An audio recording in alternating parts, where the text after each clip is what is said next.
welcome Jijnasu Vasudeva ji. Thank you for coming all the way from Coimbatore to Bangalore to be a guest on this podcast. We are very privileged. Thank you so much. Thank you. I have given many talks and discourses. This is my first video podcast, so Okay. we'll see how it goes. Hope it goes really well. Let's keep this conversation as natural as possible. Yeah, sure. How did it all start from an engineer and a software professional to coming to the world of spirituality and writing a book called Inquiry to help seekers all over the world? It's not a sudden change. I've written this partly in the book also. Since childhood, there used to be some kind of discontent. And in childhood, I didn't know what it was. I used to simply cry, and people probably thought I was crying for some reasons.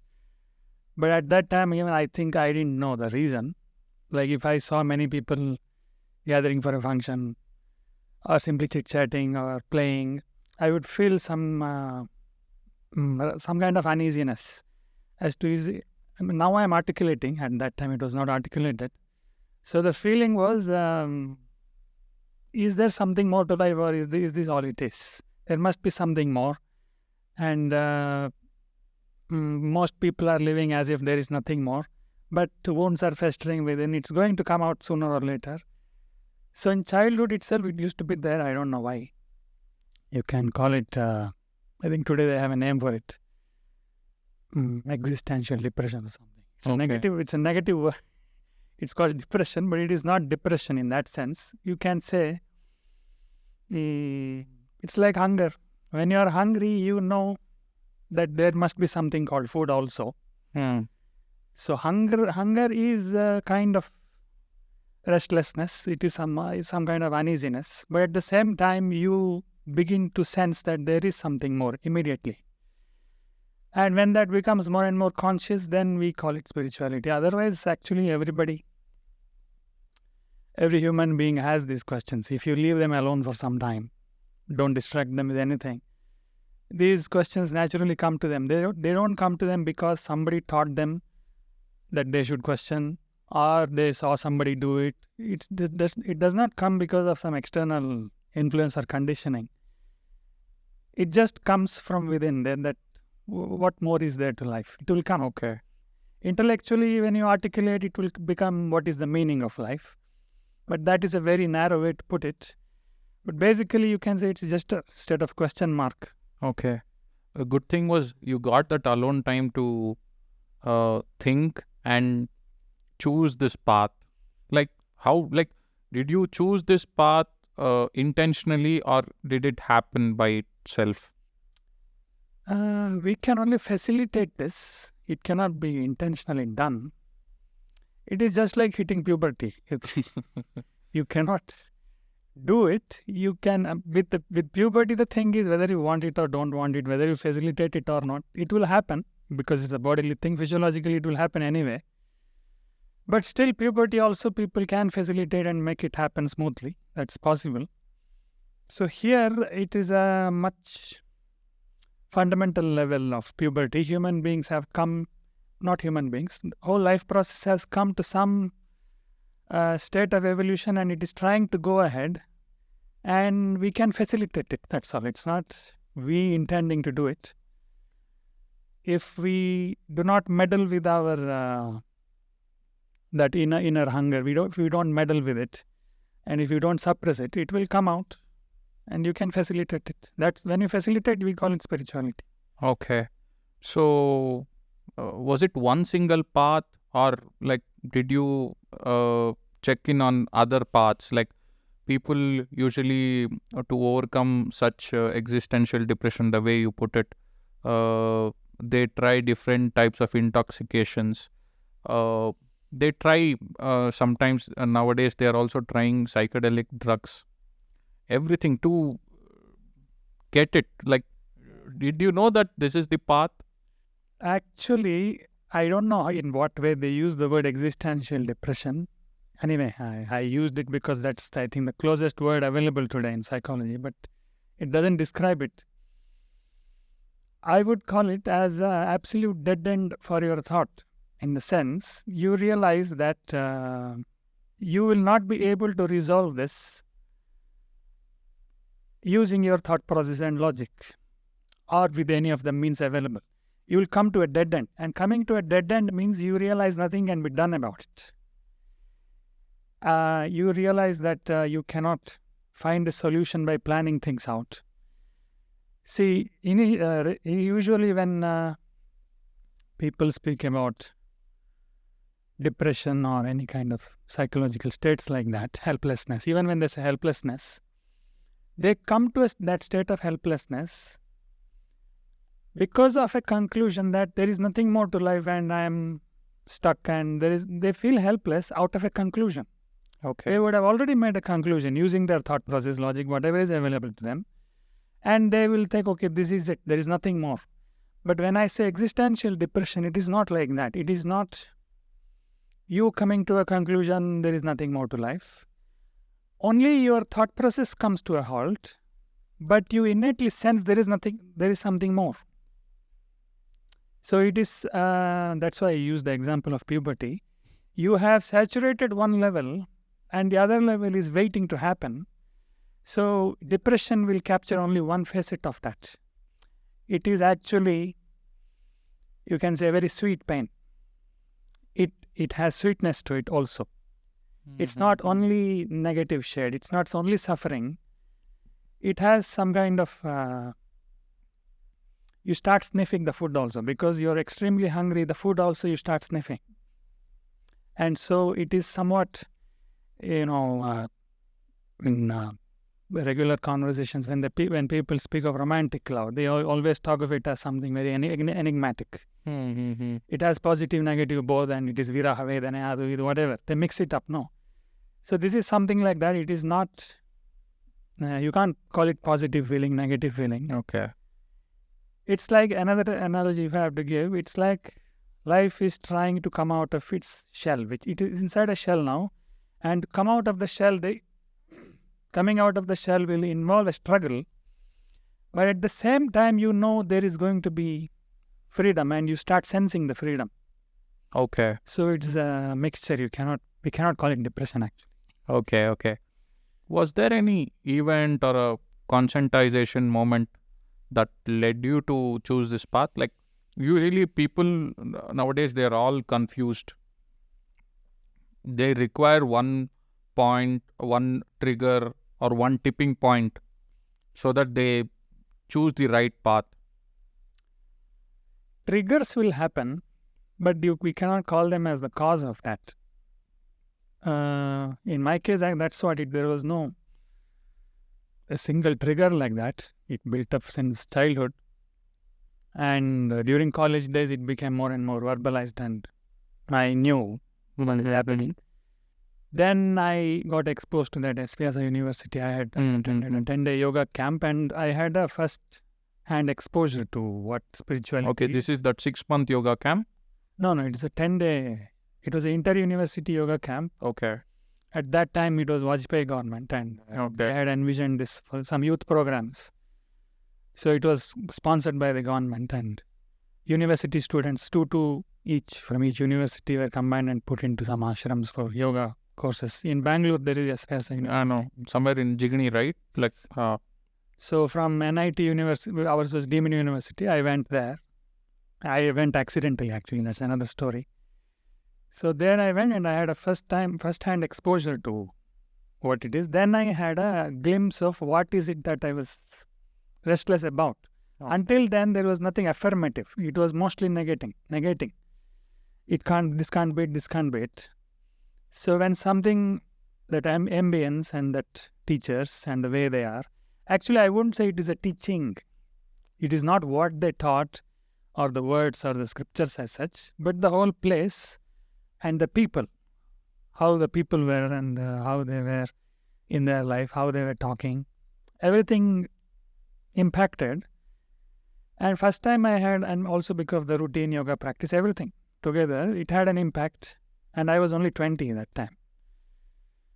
So it had such an impact that I didn't want to leave the place. So at that time, I had made a firm resolution that I am going to come back to this place and live here. And it was so strong that after I made an attempt after my engineering was over, and when the 10-day camp, I was in the engineering course. So I was in my final year. So final year was over, then I made an attempt to come. At that time, there was no trigger on anything. I just wanted to come. And I came, but I didn't have enough courage. I didn't have money also. Then I had an education loan to pay back. So I said, okay, fine, 1 year, 2 years I will work. I had already been placed in some company. So I thought, 2 years I will work and go to that place. I don't know what I will do. I'll just go, that's all. Then 2 years passed. Then I was sent to the US. On-site chance came. And 5 years passed. Actually, when 4 years passed, my father passed away. And I came back from the US. At that time, again, I made an attempt to go to the 1-month YIC course, which is in that university. Okay. And I couldn't get 1 month leave. Then again, 1 year passed. Then again, a trigger happened. Some affair, all that things. Whatever happened. So another trigger happened. Then this thing came back. And that time I got 1 month leave. I didn't put my papers immediately. So then I thought I will try this. I've been thinking for a long time that I have to go there. So 1 month course. After 1 month course, I was like, sure. I came back and put my papers and joined the MSc course. So it was not one particular point. It was a gradual build-up and some trigger points also. Okay. So being depressed or being low or a low point in your life, does it necessarily make way for spiritual progress, or can a person without depression or being low or being sad also take this path of seeking? A state of longing will be there. Okay. Initially, I used the word depression, but if we use that word, it will give a wrong impression actually. Okay. You can call it. What I meant was being confused with life, or at least getting to know that we are confused with life. Is it a necessary requirement to achieve spiritual progress? Being confused with life, the confusion can happen in various levels. See, when people are confused, they're usually, whatever they refer to as confusion is happening out of a conclusion. Actually, there will be some conclusions, and they will be, on top of that, there will be questions. Usually when people ask questions, when there are confusions, the confusions will be arising out of a conclusion they have already made. Okay. So in spirituality, usually the process is, when a question is asked, what will be addressed is the conclusion from which the question is coming. So anyway, why I am saying that is, confusion happens at various levels, but when I said this, when I called it spiritual longing, it is actually no more a confusion as such. It's not a confusion means psychologically you have different options and you're trying to choose. But here it is not a confusion in that sense. There is a deep state of longing and you don't know where it is going to go. It is a state where your thought will give up. You know you cannot do anything with it. I can show it to you using logic. If you put it through logic, it will look, the profundity of it may not be evident. But essentially that is what happens. The confusion, you cannot call it confusion. I don't know what to call it.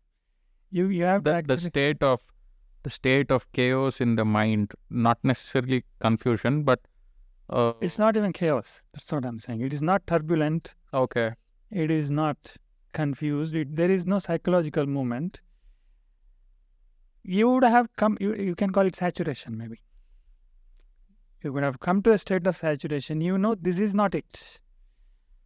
You know this is not it, and you know there is something more, you don't know what it is. Okay. You don't know what it is. And you have realized there is no means to decide also what it is. Some people will come to it after a lot of intellectual circus. Some people may come to it intuitively, directly. See, usually this is not associated with devotees. But if you look at devotees in their seeking phase, in their sadhana phase, you will see them always crying. They're always in some kind of torment. Their inner torment, there is some kind of inner pain. So they are being torn apart by some kind of longing, some kind of pain, and they don't know what more is there to life. They may be calling it by something. They are more of right brain poetic.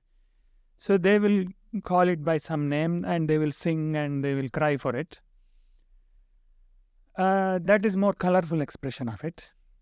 In case of those who are more left brain intellectual, you can say I was that kind. It won't happen it won't express like that. But the same process will happen inside you. The thought process will come to a halt and you don't know what next to do. There is something more, I don't know what to do.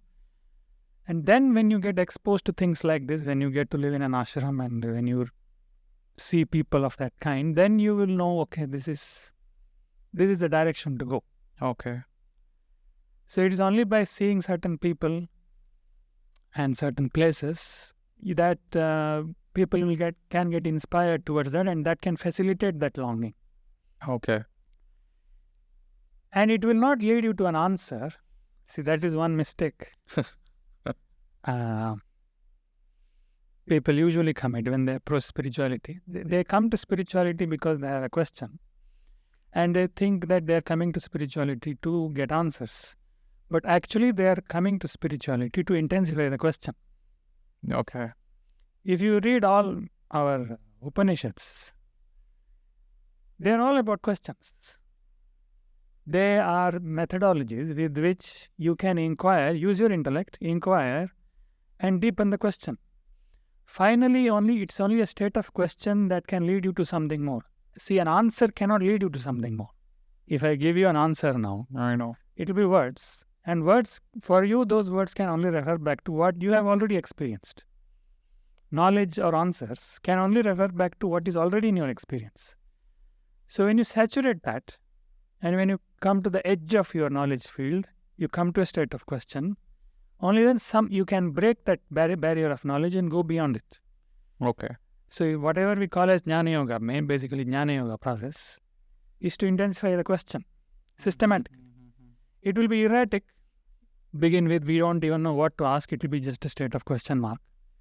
And it will express itself erratically as many questions. So to channelize the question and come to a proper question, if I have to put it one way, it is from a chaotic confusion, you will come to a very, very proper confusion. Proper question. Your whole intellect will marshal itself behind one particular question, and you will come to the edge of the rim of your field of knowledge. And you know there is something more. You will stay there with the question, something more will happen. It is only to intensify the question. It is not, answers cannot lead you anywhere. Answers will keep you within that field, wherever you already are. Okay. To a seeker, to a person who has already got that conscientization moment, start saying that, okay, fine, I need to change my path. I need more answers, more questions to go answers to a also. Answers also may go to a refined path. Like, what are some of the questions that he need to start asking about his self or his consciousness? No. Like, where do we begin? My question was simple. Where do we begin to make it very simple? We begin wherever we are. We cannot get a question from somebody. See, wherever you are, some amount of perceptivity, whatever you are saying, you have some experience of life, and you sense it is not enough, and because of that, the questions are coming. So questions are coming from wherever we are, and when the questions come, some answers can be given to it, so that you will ask a more fundamental question. The purpose is for you to make a more fundamental inquiry. So if you go by Jnana Yoga, that is the path. But I actually don't know for how many people that alone will work. Because as it proceeds, it will become subtler, and it will become so, I won't call it logical because so many people are logical already. But somehow that subtlety to their logic is missing. Even if I see scientific literature, there are very, very obvious questions, which I was talking about the dead end that time. There are very, very obvious questions where science comes and hits a dead end. And these scientists are Nobel laureates and they have achieved so much logically. But still they don't recognize that dead end. I don't understand that. Why? They're very, very logical. This simple question which helped me is that you are seeing so many things, colors and whatever. So this color, if you want to explain using your neuroscience, whatever, to begin with physics and then neuroscience. So these light rays are hitting my eyes. In the eyes, it will get converted into electrical signals. Those electrical signals will go to the brain, and in the brain, neural patterns will fire, again some electrical activity. In neuroscience, that is all you can say. How does that electrical activity become brown for me? There is no answer to that. It's not that there is no answer to that. It cannot be answered logically. You will very clearly see this is the end. You see, presently we have some experience. This is my experience, brown color. And I am asking a question, how is it that this brown is happening to me, or whatever experience, whatever feeling? How is that experience happening to me? In response to that question, if you give me an explanation, how can an explanation satisfy me? I already have an experience. What I am seeking must be a more profound experience. Okay. It must be. Only when your experience is profound, where you are ecstatic or something, then thought process will stop. You are no more questioning. But now I have experience to begin with, and I am questioning that. It means I am wanting a more deeper experience. But in response, they are only giving an explanation. This is what is happening in the brain. It cannot satisfy you, one thing. And secondly, those explanations also, they are not even explaining. They can't. Okay. Electrical activity, how does it become color for me? How does it become sound for me? Experience. And neuroscience will just come the electrical activity. If you open the brain and see, you won't see colors, you won't see anything there. It is just a dark, silent box. This skull is a very dark, silent box. And inside that, the whole vivid world is happening. All sounds, all colors, everything. It's happening. A phenomenon is already happening, and you won't be able to explain it using logic, which means you cannot ask somebody else. See, if logic itself has failed, that means somebody else can help you. Okay. But the process is already happening. Now, the only option you have left is to observe it keenly, because it's already happening, right? Something must be happening there. So you should raise a question in you. Now, this is the dead end of logic. Logic cannot help you. Thinking cannot help you. Now, you can only look at yourself as to, that is one of the ways, japa, they say japa. Today it has become something else. But when you do japa, one of the primary ways of doing japa is you utter a sound and you observe from where is this sound coming? How is this sound happening within me? Okay. From where is this originating? It is to bring all your attention upon yourself. So you come to the dead end of logic, and only then the only thing you are left with is attention. You can only pay attention. Thinking cannot help you anymore. Thinking can help you only with things you have already experienced. It cannot be permutation, combinations it can do. Okay. If you want to break the barrier of your present experience and go beyond, you have to be in a state of question, a state of inquiry. So, is japa and dhyana same? If you speak of process of jnana yoga, it is the state of inquiry, state of question. Dhyana is a much more generic word, and there are many other kinds of, as I was saying earlier, not for everybody will this process of jnana yoga work. Okay. Work means it will work people won't be inclined. Like this question which I raised now, it won't be a deep question for everybody. Even if they see the question, I have seen with my students, and I talk to them, and I try to raise this question, and then I ask them, do you get this question? They say, I understand the question, but I don't get the question. Meaning, I don't feel it is a great question. Okay. People, do they get different questions for each person's, like that the question which they get will existential question they get, will it take them to that path, the spiritual inquiry path? The questions can happen in many ways. This is one way. This is, I am using all the science information that is available today, brain, neuroscience, whatever is available, I am using it and then coming to the state of question. 100 years ago, 200 years ago, none of this existed. You can do very simple lines of inquiry also. So if you see Upanishads, for example, thousands of years ago, they didn't have objective knowledge. There might have been rishis, sages. Subjectively, they might have seen many things, but objective knowledge didn't exist. Science progress as objectively didn't happen. So if you see Upanishads, they will use questions, they will come to the same questions by inquiring into your wakeful state, deep sleep state. They will ask you, what happened to you in deep sleep? Did you exist or not? They will try to bring your attention totally upon yourself. They will try to do something, various lines of inquiry, bring your attention on you. But anyway, I'm saying Jnana Yoga and the state of question by itself is, as a pure Jnana Yoga path, I don't know for how many people it will work. So for that, there are other options. So dhyana is a very, very generic term which will employ various kinds of methodologies. Okay. For example, vipassana. Okay. Is one of the things I attended, which Buddha was preaching. That is one way. There you don't have any inquiry. I mean, it has inquiry. It goes parallel.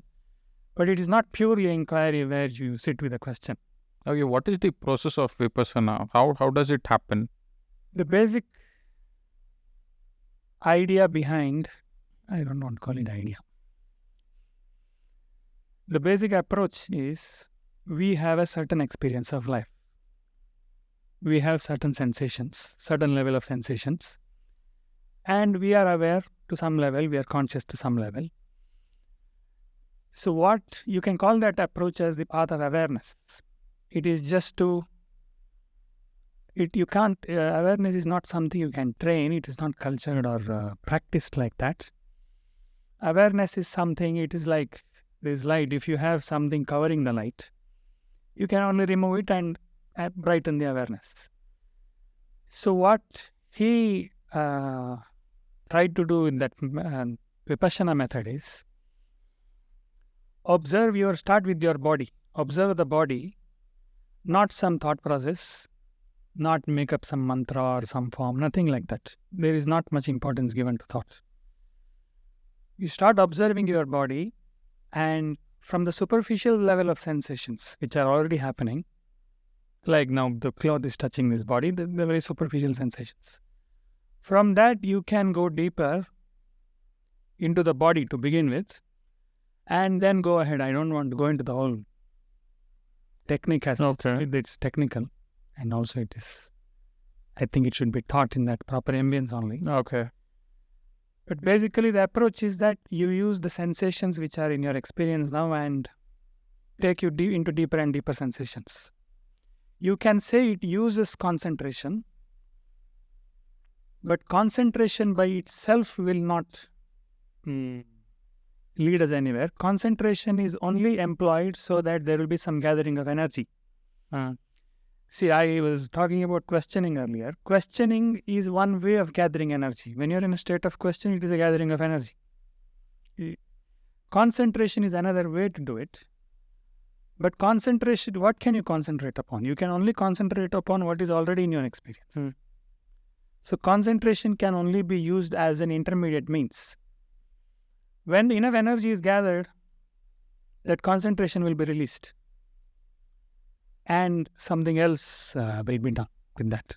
Okay. Concentration by itself, you can't equate it to spiritual. Okay. So Vipassana, is it a very the Buddhist meditation, right? Like, do we have anything similar to that in the Hindu thought or the Upanishadic thought or the Vedanta thought?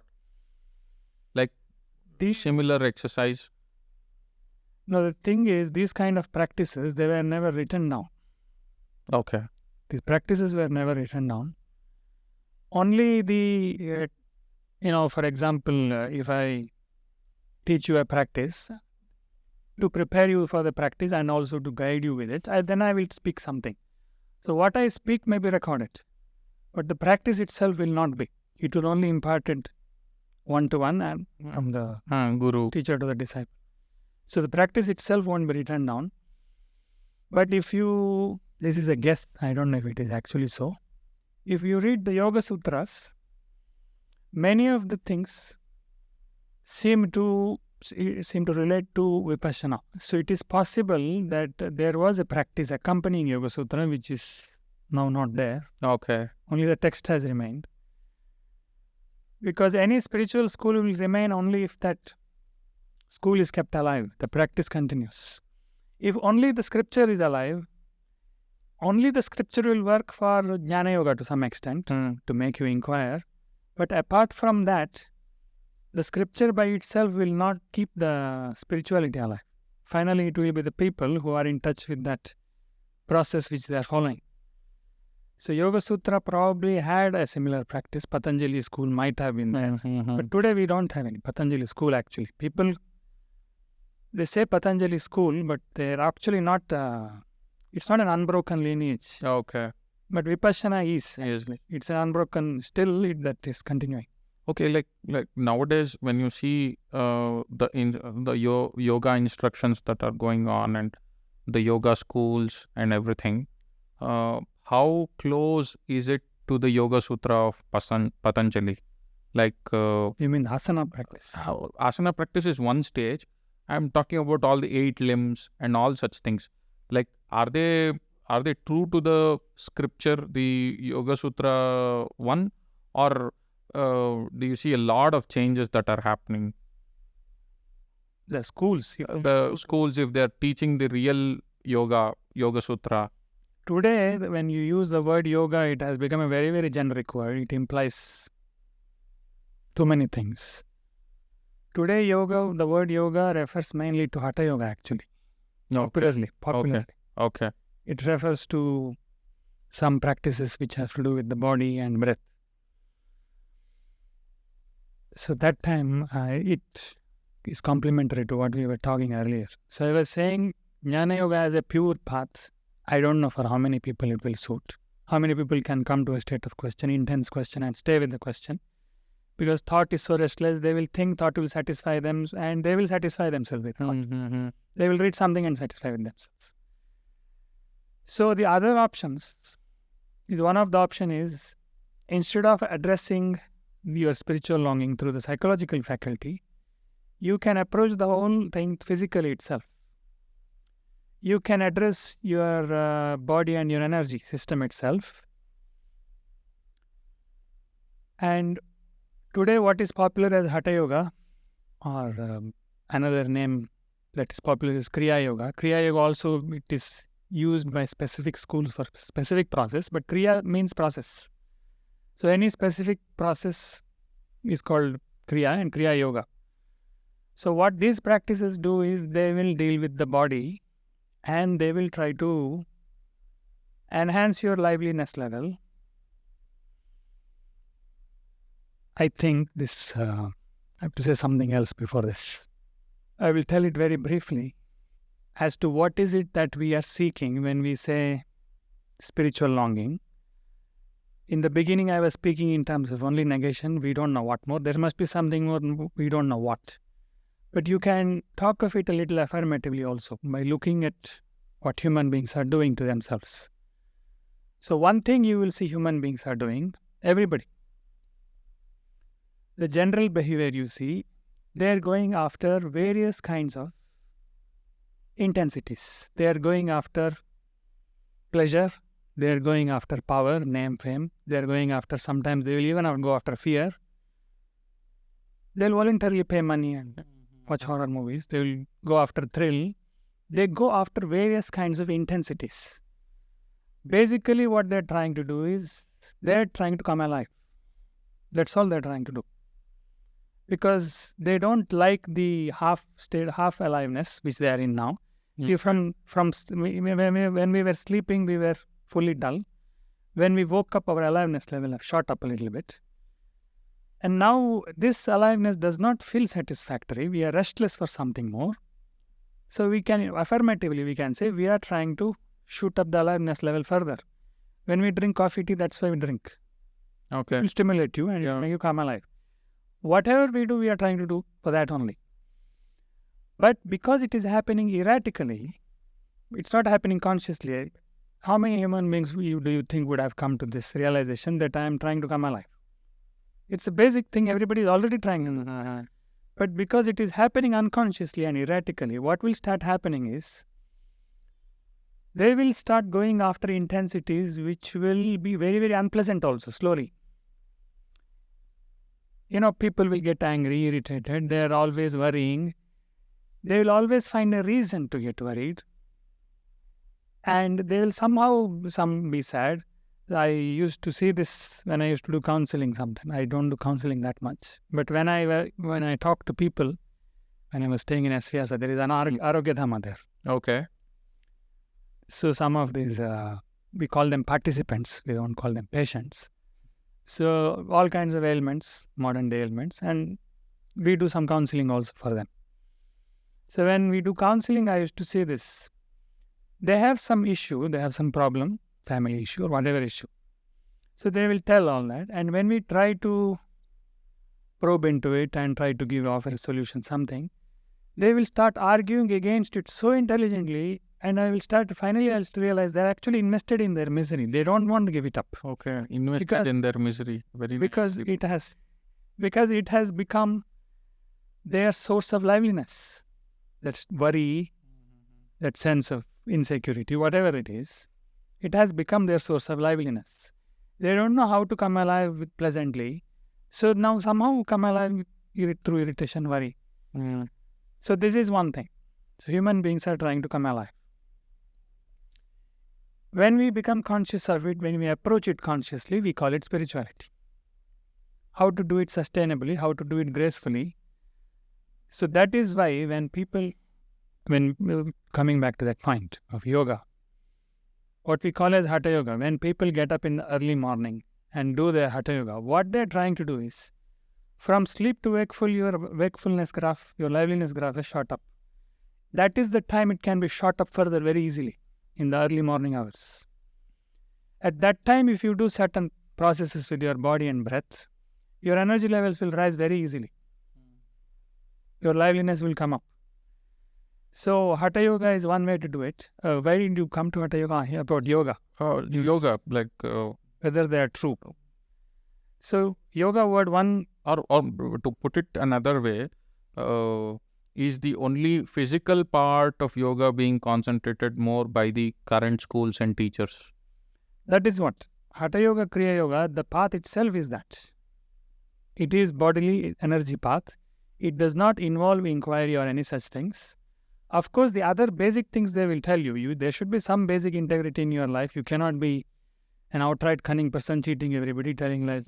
That will create psychological turmoil and it will create friction and make you lose your own energy finally. So some basic integrity they will say, that actually whatever Ashtanga Yoga you said, you will see that's a common thread in many, many schools. If you see Jainism, Buddhism or Sankhya or even in Hatha Yoga texts, these basic things they will say. There should be some kind of integrity, truthfulness. You should not be intentionally violent and all that they will tell. But Raja Yoga, Patanjali Yoga Sutra, if you talk about it, it's a more of a meditative process. That's what I said. There must have been a meditative process earlier, which was accompanying that text. In the Yoga Sutra itself, it does not emphasize much of asana pranayama. Okay. In Hatha Yoga texts, they say that Hatha Yoga is for you to prepare your body and energy to go to Raja Yoga, to Patanjali Yoga. So that is correlated like that. So if you ask how true they are to, what was the question about? How true they are to the real Yoga Sutra text or the basic part of the yoga? If you see Yoga Sutras, there are 4 chapters in it. Most of the sutras cannot be practiced as such. It is just a description of what happens as you deconstruct the psychological framework. It's not today when they speak of Yoga Sutras, they think it's meditation. You hold on to a thought and do something with the thought. Actually, that's not what it is. If you see the states of samadhi and whatever, today it becomes evident because of the computers and software, whatever is available. It is actually a deconstruction of the psychological process. Presently, we are at the grossest layer, what we call as thought. If you deconstruct and go to the fundamentals of what thought is, it becomes various levels of absorption. So most of Yoga Sutra, it can't be followed as such. It is just a description of what happens. There is one chapter which is called Sadhana Pada, where Ashtanga Yoga comes. And mainly, only that part people usually give lectures on. Because if you take up anything else, for mostly it won't make head and tail, or you can't make a sense of it. It'll be very, very particular about distinct states of absorption. It's like if you go into about this camera or about computer, if you go into it, it'll start become technical, and it'll become very, very analytical. Each word will have very distinct meaning and it will become very, very focused. So like that, various kinds of words are used to describe the inner states, and it cannot be taught. So that's why I was saying there must have been a meditative process accompanying the sutra. So those who were practicing, for them it was like a guidebook or whatever, reference book. Tell me one more thing, sir. Like, how do you choose a yoga teacher? Like, there are a lot. I saw some beer yoga. I saw some dog pet yoga and all that. So, like, how do you, like, any physical exercise, they try to make it yoga, and a lot of confusion is happening. How do I choose a yoga teacher? Give me some red flags. Like, if this is happening, then that is not the right yoga teacher for you. One basic thing, whatever examples you gave. See, I told earlier that human beings are trying to come alive. They're seeking intensity. But the thing is, extremes look similar in the sense, when you intensify yourself beyond a point, people say, I'm mind blown. Maybe you'll be mind blown and you'll be very, very intense. I'm stunned. And when they say stunned, it means their psychological process halted. But the thing is, even if you take down your aliveness level, again the psychological process will dwindle and go away. Extremes will look similar. Now, if this room is dark, you can't see. If these lights are too bright, again you can't see. Extremes have some similar characteristics always. So extreme aliveness and extreme dullness have similar characteristics. So what human beings, because of, they don't know what they're actually seeking because of the unconscious process, they tend to go towards the lower end, thinking this is what I'm seeking. So if anybody is offering you solace, comfort, only that, no comfort, comforting you, giving you solace, and trying to calm you down, soothe you down, that's not yoga. So whatever you called as beer yoga, pet yoga, whatever, they're simply trying to comfort. Comfort is very, very easy to sell. So that will be easily sold.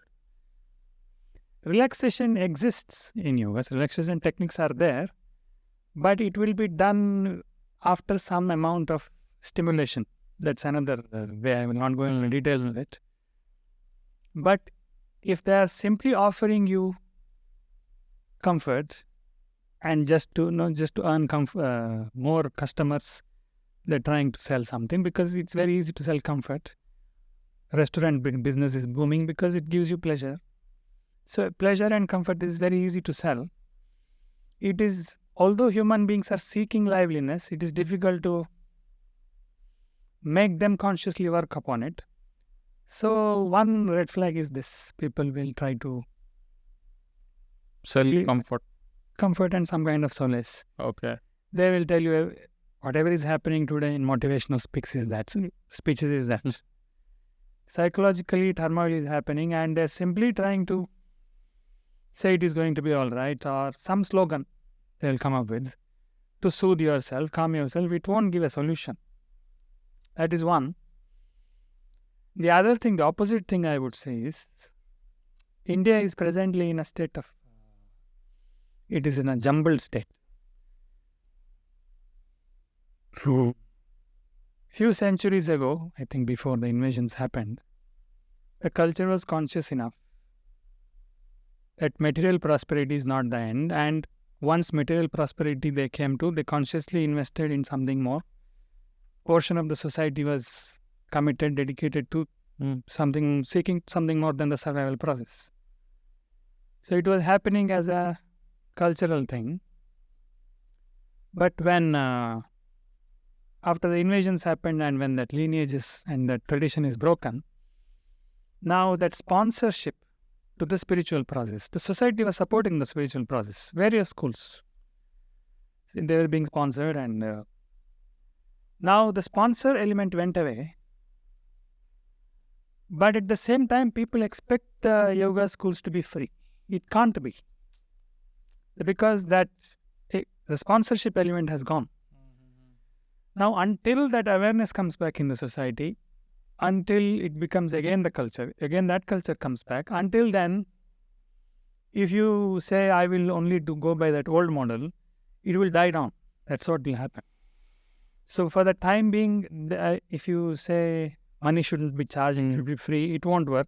So why I said that is, the moment somebody charges money, it doesn't mean he's not genuine. Okay. I'm telling an opposite flag now. People consider money as a red flag nowadays, but money need not necessarily be a red flag. Many people it may become, as I was saying earlier, the moment money is involved, the moment I approach my yoga teaching as a business, as a commodity, my whole purpose will be how to get more customers. Then I will start selling pleasure and comfort. Then it will lose track. But money should not even be involved, it would be a wrong thing to say. So it's an opposite thing. Okay. But generically, people usually ask this question in a much fundamental way. You asked about yoga teachers or gurus in general? Both. The differentiation between teacher and a guru itself has died down. There is a no separating line. Or does it have to be? No, anyway, teacher is an English word. And when I say teacher, I refer to somebody, an instructor or acharya or something. Acharya, you can say teacher. Okay. Acharya is teacher in the sense, they are also still in the path, but at the same time, they have definitively seen something. They are no more beating around the bush kind of thing. They have affirmatively seen something. They know what it is. But they are still not established in it. Such people you can call as teachers maybe, or acharyas traditionally. Guru means somebody who is established and he no more has anything to be done with himself. And then he's coming out to teach. So that's the difference if you have to make. But many people have asked this question to me. Even yesterday one fellow asked, how do we know a guru is genuine? The question is very similar to when I get married, how do I know that a boy is genuine or girl is genuine? Human beings have some basic perceptivity. When I'm talking to you, you're talking to me, you're talking to anybody, whether there is an element of pretense in them, you will immediately notice it. It need not be taught. It cannot be taught actually. If you try to write it down, if they are doing like this, then this is pretense, that itself will become a fallacy. Then if you go by rules like, if you start evaluating human beings based on rules like that, we will become Supandi. You know Supandi? Yeah, I know. Supandi is basically that. Somebody will tell him something and he will go on applying the same thing everywhere and goof up things. Yes. That's very simplistically told. But just by complicating the instructions, nothing will change. If I give you, instead of one instruction, if I give you 100 and say follow this, you will become a very complicated Supandi, that's all. So basically you will have to, the basic perceptivity in human beings is there to see whether there is pretense or not. Okay. It reminds me something, I'll tell this. It's an experiment, I think. It's happened in neuroscience. I have forgotten the technical details of it. You know, we have this right lobe, left lobe, and that. In some people, there are some kinds of diseases where the connectivity will be lost, or one of the lobes will not function properly, or something like that. So there is a disease, I have forgotten the name of it, where their logical brain has some issues and it cannot process. For example, if you talk to them, they cannot understand the words. The logical brain doesn't function. But they can capture all your non-verbal information. The right brain is fully functional. Okay. And on top of that, this words filter is gone. Now they can't understand them. Actually, words become a filter between human beings. Instead of a bridge, it becomes a barrier. Words will start covering things. But in them, because the left lobe is not functional fully, this is an incident, it seems. I think it was in a YouTube video or somewhere. So they were shown, it was in the US, they were being shown some video of some political leaders speaking. So the political leader was making some speech very, very energetically and all that, shouting. And these people, group of people, were looking at that and they were laughing. And they were asked, what are you laughing for? They said, this fellow is pretending, he is lying, so he's bullshitting. Okay. They can't understand what he's saying. Okay. But they're able to see his body language, his face and everything. And he's making a show, he's just making a show on this. He's not saying anything meaningful.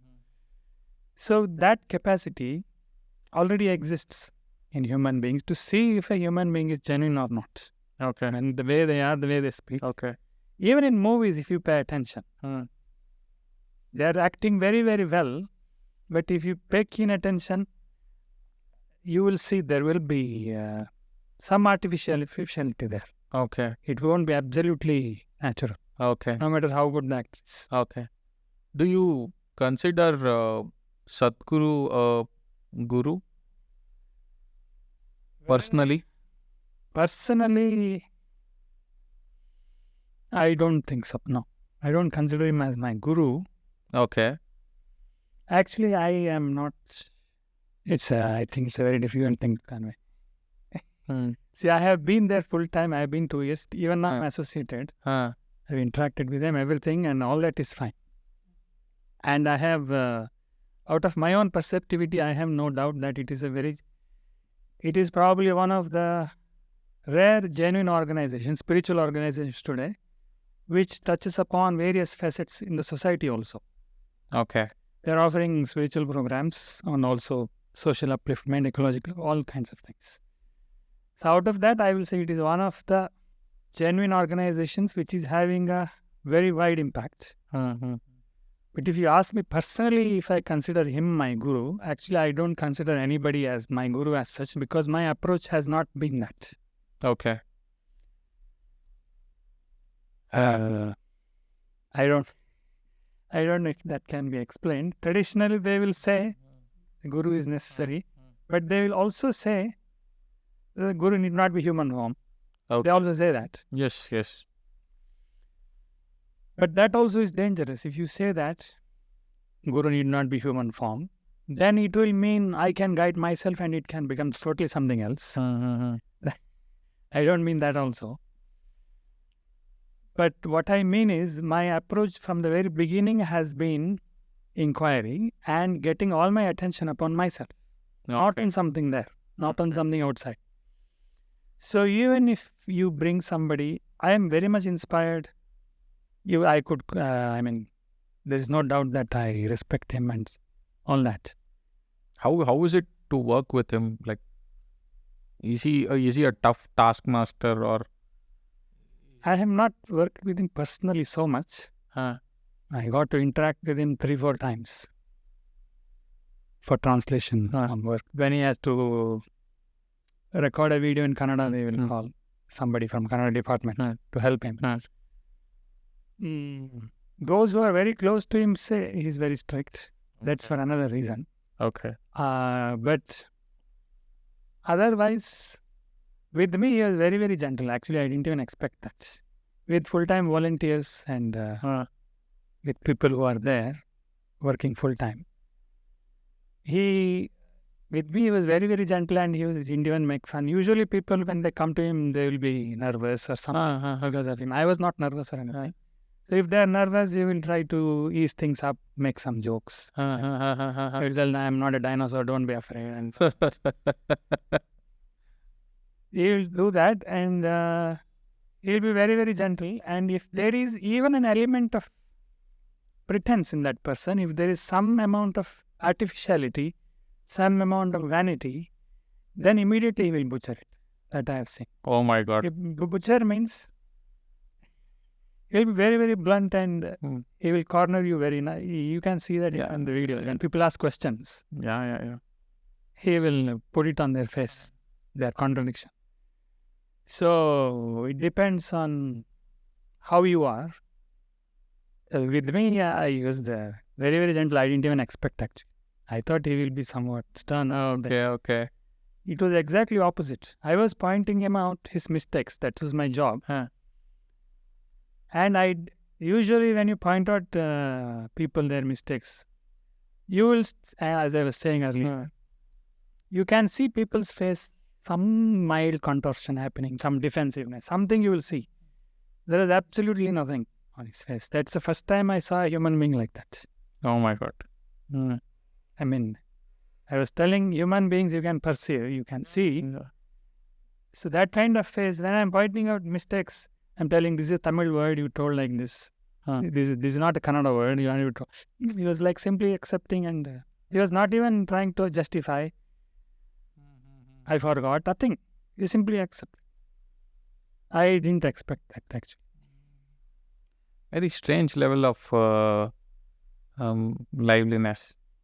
Then let's come to the book Inquiry. Like what made you write this book Inquiry? Like, what made me write is basically the questions. Because you can say two things. One thing is, fundamentally, I wanted to say something, and since 2012-13 I have been trying to say. The essential thing is simple. There is not many things to say, actually. But when I started talking the essential thing, then I started noticing people are coming from a totally different point, and they are asking questions. And those questions are coming out of some hidden confusions, which are already there, and they're trying to ask a question. Then to undo that psychological maze, it took me many years, actually. Initially, I was not that. For me, it was not needed. I directly came to the essential questions. I didn't go through the intellectual maze. But when I started interacting with people, they started asking all kinds of questions. Then I started noticing what I called the fouls. Intellectual fouls. There are some fouls being committed, and they're not aware of it. So there are some fundamental patterns I started noticing in their questions. They're coming out of some basic contradictions. Then I started explaining. It took me 10 years in the book. The book actually evolved in 10 years. I didn't write the book in 10 years. I wrote it maybe in 2 years' time. But basically, because of the interaction with people, many seekers, they're genuine seekers, but somewhere there will be some psychological knots. And they will be holding on to it. At the same time, they will be asking a question. There will be some kind of contradictions. So to undo that, it requires some intellectual skill. okay. to write down. In a way, it convinces them. Okay. So one thing you can say is that's how I wrote, because of the interaction with seekers. Okay. In your book, you have called India the godless land. Okay. Can you explain that? I will tell you one thing which I recently found in Mahabharata. Why I am telling from Mahabharata is how India is today, how Indians are today, and how the mindset is, how the social fabric is. It is already influenced by the colonizers and by the Islamic invasions. It's already influenced. Even if they think they are fighting against the colonial mindset, they are fighting against it using the colonial mindset only. They won't realize it. One of the deep-rooted things which influenced Indian society is this obsession with God, which came from the Abrahamic religions. I don't mean it didn't exist in India. It existed. But if you see the ancient texts, Mahabharata, for example, and if you see the conversations there, or even in Buddha's time, if you see the conversations, they're all spiritual conversations. They're trying to see what more is there to life. In those conversations, you won't find God coming into the conversation at all. See, even as a passing mention, it doesn't come. There are chapters where the deities will be glorified and all that is there. That's a different matter. I will come to it later. But when they're talking, today the word astika, nastika, for example. Today we are using this word astika, nastika to refer to those who believe in God and those who don't believe in God. This is a colonial import. In India, it was not so. In Mahabharata, this word is used. For example, there is a conversation which happens between a rishi called Panchashikha and one king. And in that conversation, these words are used. Astika, nastika words are used. But how they are used is, astika means somebody who has the conviction that there is something more to me than the body. He is an astika. Astika. And somebody who says there is nothing more to me than beyond my body, he is a nastika. That's how it is described there. And the conversation goes on. And one more interesting thing he says. It comes as a passing mention, not as some declaration or anything. So that Rishi says during conversation, to argue against Nastikas actually, he says, you see, Nastikas also go to tantric methods and worship deities. They go to temples. Look at the statement. He's saying Nastikas also go to temples. Today, if you make that statement, it doesn't make any sense. Because temples, energy forms, deities, and the idea of God and spiritual process, they have all been jumbled up. Today, Nastika means somebody who doesn't go to temple. But temple is a different matter. God is a different matter. Whether if there's something more to me than my body is a different matter. So if you see those conversations, the spiritual conversations, the essential focus will be on this. Is there something more to me than this physicality? That is what they were mainly inquiring. There are some schools, some, as I was saying, devotees, some kind of temperaments, who will start approaching that unknown entity. They will personify it and they will cry for it. They will cry for it. They will not use it in assertive statements. They will not say, God will do this, God will. They will never make it intellectual. They will only sing and they will only intensify their longing. That's a different matter. So if they are devotees, they will use that language.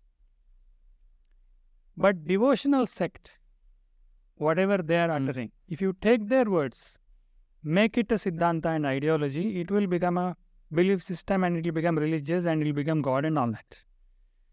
So why I said godless is, in this culture they never bothered to come to that final conclusion whether there is ultimate God or not.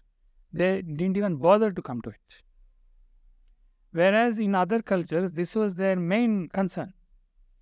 You have to either subscribe to this or not. If you don't subscribe, you are not religious and you will be expelled or whatever. But here, that was never the main concern. The main concern was there is something more to life. I am restless, I am dissatisfied, discontent. Now, how can I enhance my experience of life? And only some methods approached it devotionally, and they did it devotionally. They intensified the longing devotionally and went in the devotional path. Some others did not even use the word God. They just called it jnana, bodhi. They used neutral words and they went by that. So there are various methods now, and only some methods are referring to the, even if they used Ishvara or whatever, they are using those words. Not all schools. So this happened to be only a method. Nobody was seeking God. They were seeking something through this method. They were trying to blossom using various approaches, and devotion happened to be one of the approaches. Even now, if you go to any remote place in India, this is so ingrained in the Indian culture that the villager will talk about mukti. He will not talk about God. He will say, I want mukti. If they meet a spiritual man, they will say, I want mukti. Now you can bring your intellect into it and say, mukti means going to God. You can make all that. But essentially, they did not keep the idea of Ishvara or God as the ultimate. It was available only in certain schools, and they were using it as a method. Okay. It's like a sweet, doing it sweetly through devotion. Doing it poetically, doing it through your, doing it melodiously. So only some were doing it, some were not doing it.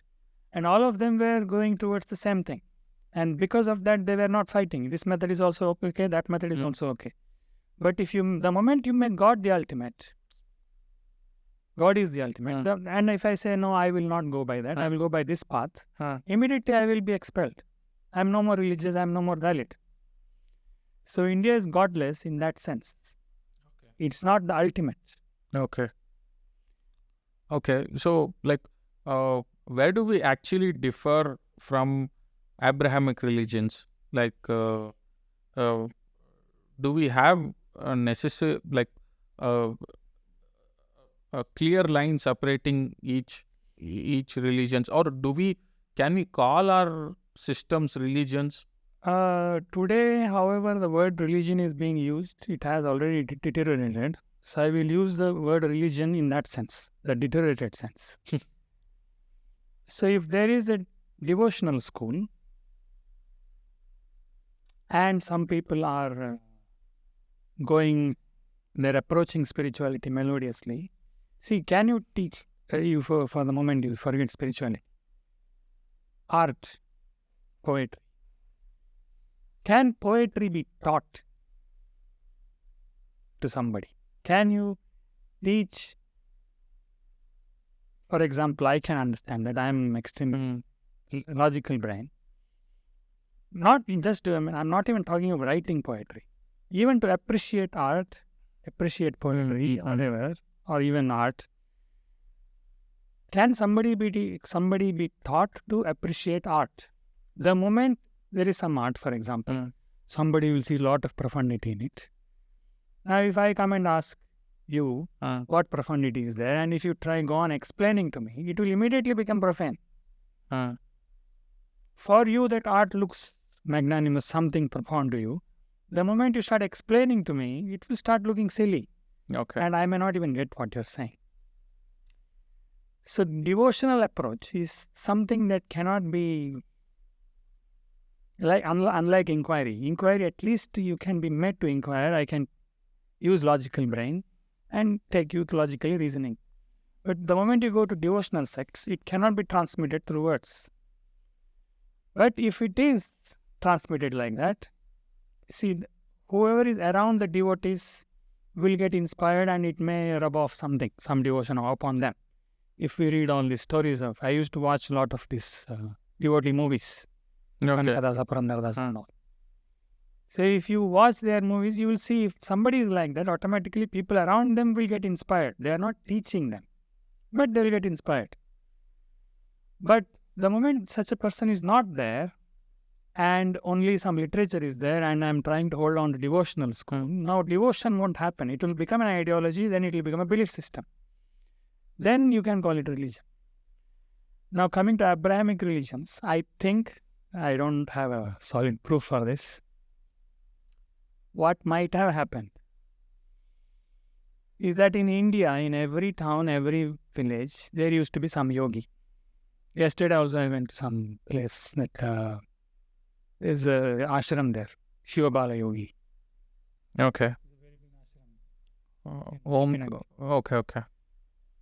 And he was a yogi, he was sitting absorbed within himself for many years and all that. So there is, wherever you go, even within Bangalore or outside, wherever you go, you will find such people. Now I don't know if such people are there, but every town used to be identified with such people. There will be some saint there, some sage, some yogi, somebody. So there was an overall awareness in the culture that if something happens, something like that, spiritual happens to a person, it is not some special happening. It has been happening to many people. It's happening already. Even now it's happening to many people. And he's one of them. Even if they look at that person as the ultimate, even if they respect him, surrender to him, still there is an overall understanding in them that he is not some unique, special personality, the only one. They don't talk like that. But if such people are very, very rare, I am saying this is probably what happened with the religions. Okay. In those regions, spiritual seeking, spiritual process was not happening collectively. So if it happened with somebody was saturated and he did inquiry or devotion, whatever he did, he came to some realization. It was a kind of isolated happening, and the people around him probably didn't understand what happened. And when people don't understand what happened, there are only two options, two things. Either he will be killed, he will look like mad or totally fit, he will be killed, or he will become God's messenger. God's messenger. Whatever. Okay. He himself might not have said that. He might not have said, I am the only one and all that. But even then, in his lifetime, it may work. But after he's dead, now only his teachings are there, and the people don't have an understanding collectively. So they will think this is the person. This is the only person, and this is the only way, this is the only religion. What he said is the only word. It will become religion. Okay. And the moment book becomes authoritative, so many things will follow. It will become a way to manipulate people. With book words, you can very easily manipulate people. With the constitution itself, you can manipulate people. You can interpret it so many ways. The moment you freeze it, it's very easy to manipulate. Okay. Is having a single book an advantageous path? Because for people following the Hindu faith, they have a lot of paths, they have a lot of books, they have a lot of gurus, etc. But for Abrahamic people, there is one single book. Okay, is it advantageous for them, or is it the reason why lot of people, the currently most, at least 60-65% of the population in the world is following the Abrahamic path? No, the moment you give only one book, there is certainty, there is comfort. It's ideological comfort. After that, there is no seeking. You see, a lot of things are there, means at least, it means human beings, there can be human beings of various temperament. I am actually very glad I am born here, because if I was born elsewhere, I don't know what would have happened. If there was religious imposition or whatever. Because I am not that kind who goes much to temples or anything like that. I don't have anything against it. I don't know. I know its basis and everything. But that's not my primary path. So I didn't go. I don't even follow much rituals and all that. But if you impose just one framework on everybody, it may give them psychological certainty. You are subscribed to one belief and that's it. But uniformity is a sign of mortuary, smashana. Everything is one same. It can't hold actually. Even if they try to hold, eventually there will be splits within them and the chaos will continue. Even if they try to make things uniform, it won't become uniform. And there are people with various temperaments, then there are supposed to be various approaches. Psychologically, you can use your intellect, you can use your emotions, you can use your body, energy, disciplining, so many things you can use. If this is Swami Vivekananda made a statement about devotion, because his guru was primarily path of devotion, he said devotion is the most natural way to reach the divine. But in its lower forms, it degrades into heinous fanaticism. So the moment devotion becomes a belief system, it's gone. It's a dead thing. They are no more seeking. In fact, they are only waiting to die. Their prize, their ultimate prize, is after death. So they are already dead. They are simply living their life and they're just waiting for their prize after death. It will degrade into that. But originally, what those people said, see, for example, today, when I was teaching in SVYASA, there used to be foreign YIC batches from all over the world. They will come. So in that there are Christians, Muslims, everybody. So I know a student. I know actually many from Egypt and that region, and then one girl from Palestine. And she was very, very inspired, and she even listens to many. I think she even practices something. I don't know which school. And after that, I had some conversations with her because I was curious about Islam. With Christianity, at least people are, Americans and Europeans, they themselves are trying to probe into it, and various theories are there. Like they say Jesus came to India and it is only yoga being presented in a different way. So Jesus was also trying to, you can say, devotional path. I don't think he did inquiry. And you can see Jesus teaching some yogic kriyas also in some of the books, Gospel of Peace and all that. Okay. So this kind of probing they are doing. The Christian world is probing into their own scriptures and finding out. I think some novels are also written, famous novels. Yes. But in the Islam world is a kind of, still it's closed. In the Arabic world, whatever is in Arabic, when it is translated, what is going out is not being regulated, I think. That's what she says. So I had some conversations with her about Islam as to what is happening with Islam and why it is in this present state, religious state. So what she told was very, very different. She told me many things. One of the things she told me, she even sent me some videos, Arabic videos. I don't understand it anyway. It was some Egyptian scholar who was talking about Quran. And he said, that Egyptian scholar was saying that invasions, wars, killing, these words don't exist in Quran at all. And for example, this famous word, Ghazwa, Ghazwa-e-Hind. Okay. They use this word, right? Okay. You would have heard of this. Yes. Ghazwa-e-Hind, which means India is the final thing and India should be converted into Islam or something. And she tells, I didn't ask that question particularly, but in that email she said, Ghazwa is an Arabic word, and like Sanskrit, one word has various meanings. Ghazwa can mean invasion, and it can mean seeking. That is one thing. And she told many things about Muhammad. So this is a few things she said. Yesterday I was talking with my father about yoga and shared one of your videos with him. He said to me that India is not a country, it is a culture and continent that have been influencing the world with language, culture and spirituality for thousands of years before Muhammad and other messengers who came to our region in the Middle East. Then she says, we don't know the origin of the messengers and the prophets who came to our region. If business with India was the main business in the Gulf countries in those times, even Muhammad's wife was a businesswoman who had business with India.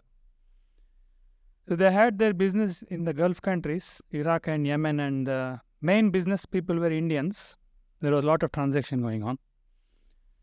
And it seems we were also speaking Arabic with them, meaning it was the business transaction was so fluently happening that even Indians had learned Arabic. This was happening before Muhammad and Quran. The question is, have we got the Arabic language from India? She is asking, not necessarily so. Does Muhammad have ancestors from India? Nothing is written about him and his family in Quran or in history, except that they were business people. Okay. He got married with a businesswoman. She was a very influential woman in Mecca, and she was the main businesswoman in Mecca, Yemen and Iraq.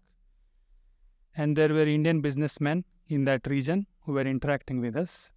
There is no specific story which mentions Muhammad or his wife traveling to India, but all their relationships were with Indian business people in these countries who were traveling to India, and it is possible that they might have traveled. Muhammad was 40 years old when he got the message and the revelation.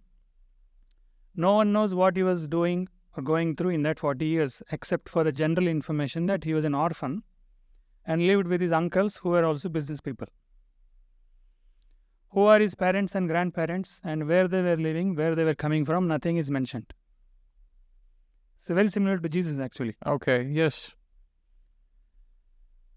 Besides, his family did not believe his message. They didn't listen to him when they tried to tell him something.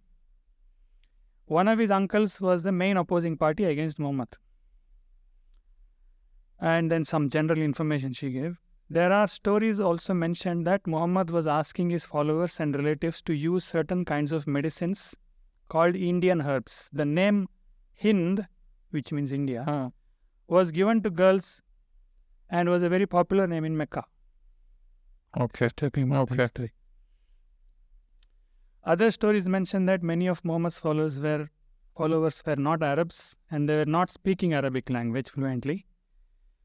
They also had an important role in bringing words from their original Indian language to be used, and with time these words became part of the Arabic culture.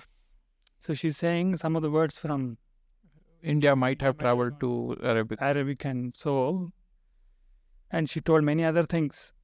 So these things, and she told me in general that whatever is happening, when I asked her about, meaning I also read, I read a Kannada translation of Quran. I didn't read the whole book, but I read here and there, and Kannada translation is by some scholar, some great respected scholar, Islamic scholar only. And it was telling all this, whatever is popularly now, that you have to kill whoever is not, and all that. I sent us to a screenshot of it and sent it to her, the same page. And the meaning I didn't tell her what the meaning is written in Kannada. I just asked her what it means, tell me, because Arabic script was there. So she said, this is very, very rhetoric Arabic, it's very complex, even I can't understand. She's Arabic native. And she says she can't understand that much. And she's a well-educated scholar also.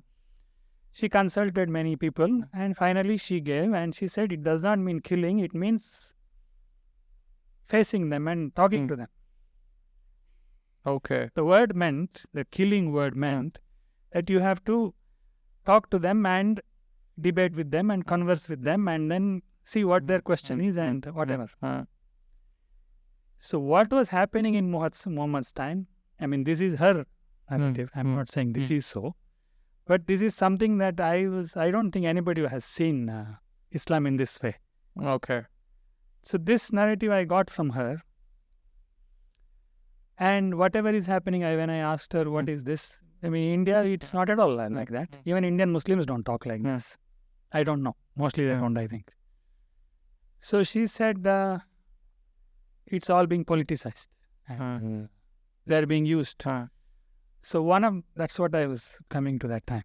Whenever a book becomes authoritative, whenever there is no living process, no living school, and only books and words remain, it can very, very easily increase people's unconsciousness. Okay. And they can use it against each other. It's very easy. Because it's God's words, now I will use it against you. I will use it for my convenience. So whether Abrahamic religions were originally so or not, I don't know. This is my guess that it is possible that they were yogis, but because they were completely disconnected from the atmosphere around them, culture didn't understand what's happening. In their generation, it was fine. Some people understood and maybe it helped them, transformed them. But after they were dead, I think it led to much more problems. That's why I have a section which says none better than one, question mark. Okay. If there are no yogis at all, it is a problem. There is nobody to raise people's awareness. But if it is just one for a long time and for a long big geography, it may lead to a bigger problem. Okay. With Christianity, it happened. They used the Bible and they did a lot of things for many centuries. Yes. Especially the Inquisition in Goa and many such things. So they used Christianity, somewhat went and maybe metamorphosis, something happened and that, Renaissance happened. It came out of the clutches of that dogmatic thing. But this radical Islam which is happening now, it is a product of another set of books. Actually. Finally, books only. Sir, you were telling about ideas traveling from east to west. I see a lot of Western scholars, especially Western scientists, getting very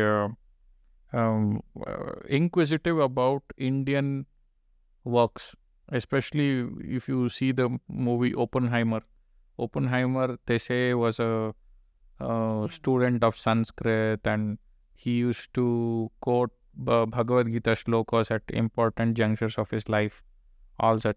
What is it that attracts the Western minds, Western intellectual minds about Indian Vedanta or Hinduism? And that's what it is. Human beings are innately discontent, they are innately hungry.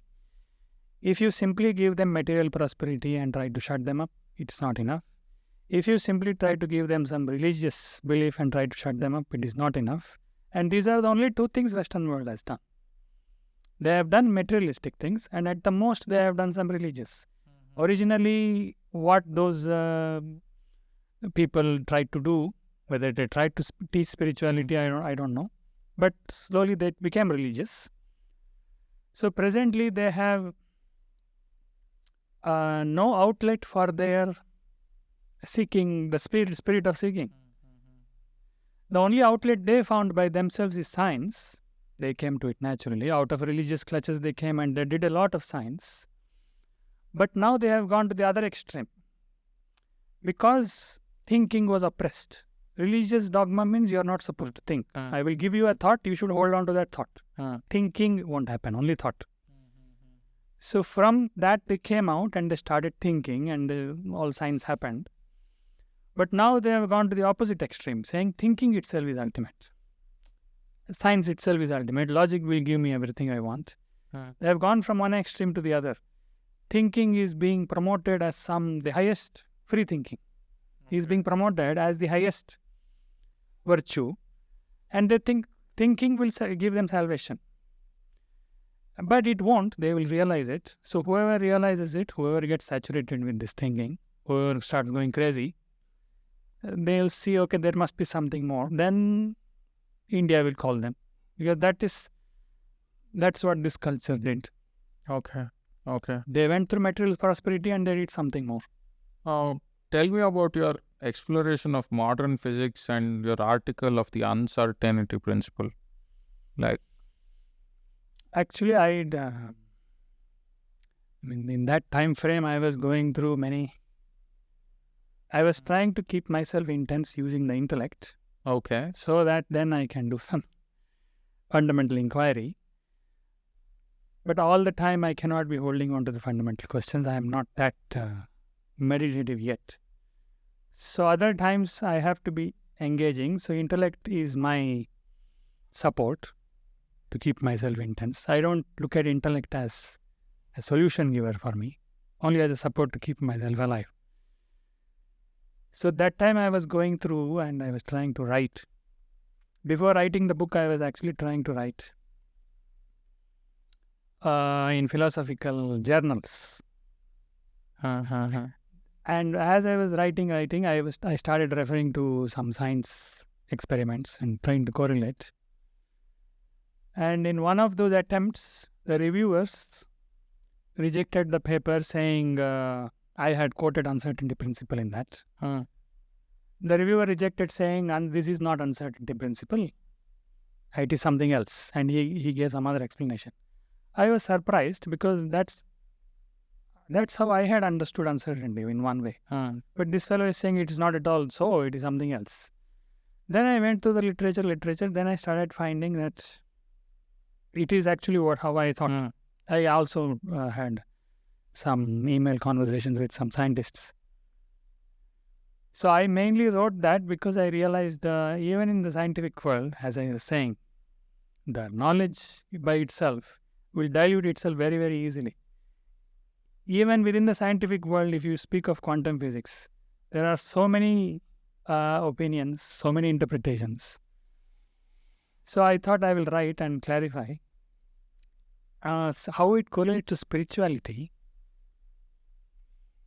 See, I wrote about two kinds of questions in the book. When you ask a question, you can ask how, or you can ask what.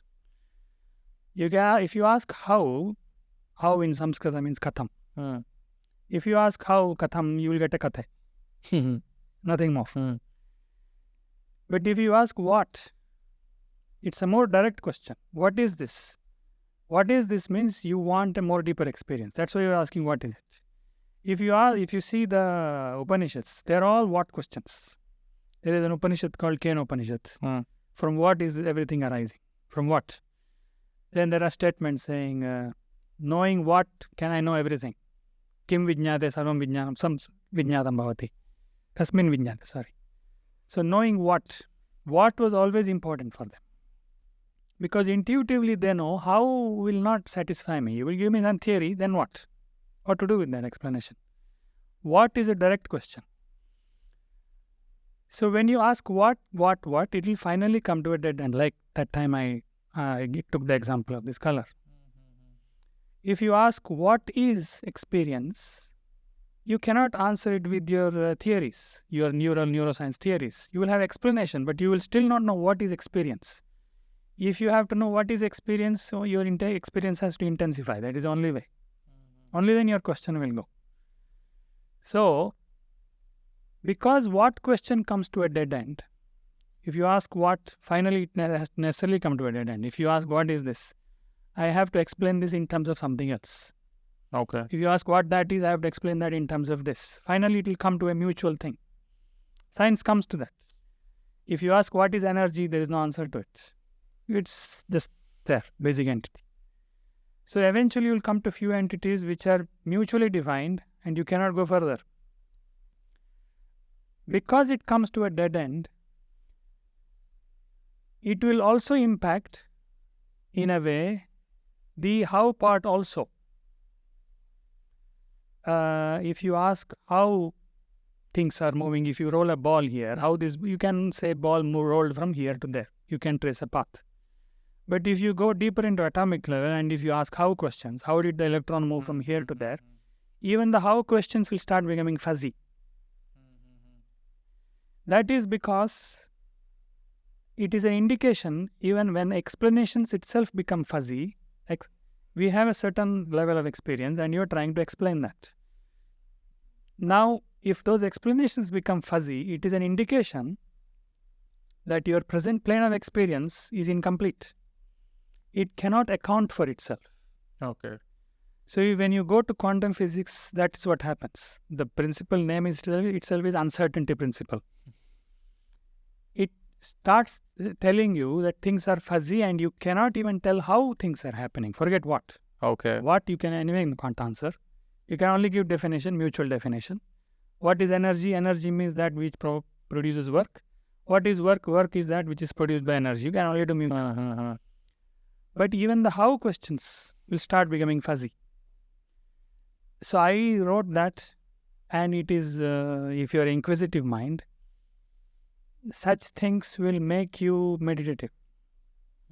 The how question, when you are not able to explain logically, and it starts showing you more and more abstract. I was telling about Patanjali Yoga Sutra that time. That Yoga Sutra is about, that process is about deconstructing the mind. Okay. Now, from the gross level of thought, you go to abstract levels. When you come to such things, quantum physics, uncertainty principle. When you think about it, that thinking itself will become abstract. You will absorb yourself to a deeper level. You will no more be functioning in gross thoughts. Okay. So I was just using it to as a meditative process, you can say. But as a byproduct, I published a paper. Okay, that's good. So coming back to the point, like, what is your writing process when you actually are,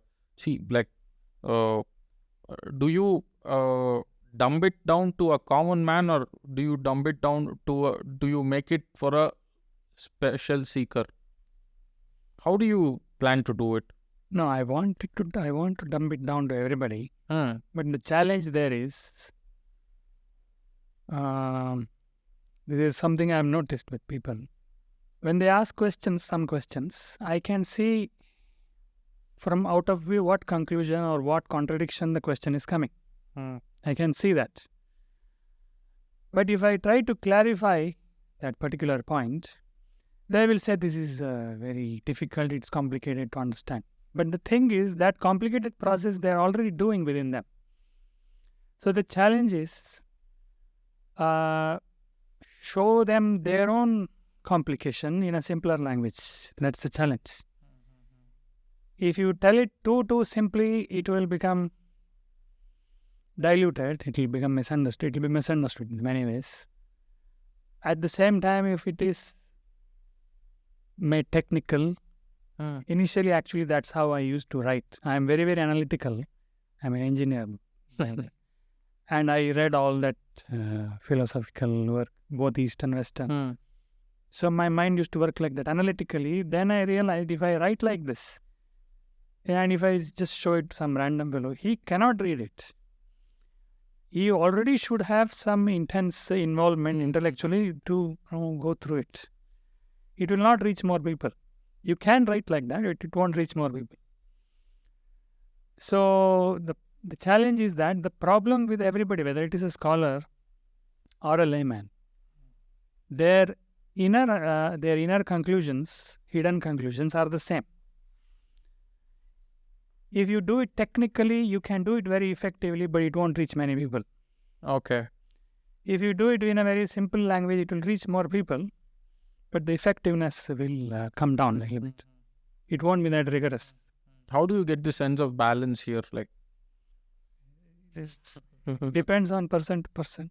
So I don't know where I have struck the balance, I don't know. Actually, I think Subbu helped you to reach more common men. Yeah, actually, I decided to include jokes of that kind, especially for that reason. I used to mostly give analogies, and stories and all that. But introducing jokes was for that purpose. Okay, that has worked out really well. I enjoyed those parts especially. And one more main point in your book I noticed was the concept of Mumukshatva. Like, have you called everybody a Mumukshu? Yes. Okay, so can you explain a little more about how this is happening? You can express that human longing for something more in various ways. You can call that as a venture to an endeavor to know something more. You can say it is a very knowing. The word itself has been diluted now. When you say know now, when you say knowing it, immediately we think of books and knowledge. But as I was saying, knowledge can refer back to already what you have experienced. It cannot do anything more.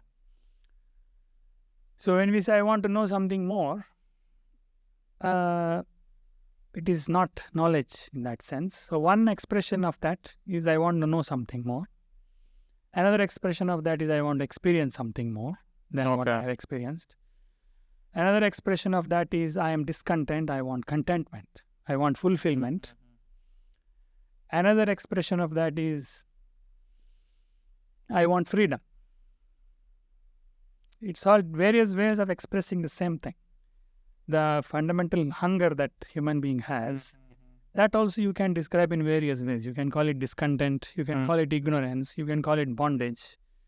You can use various ways based on our present plane of experience.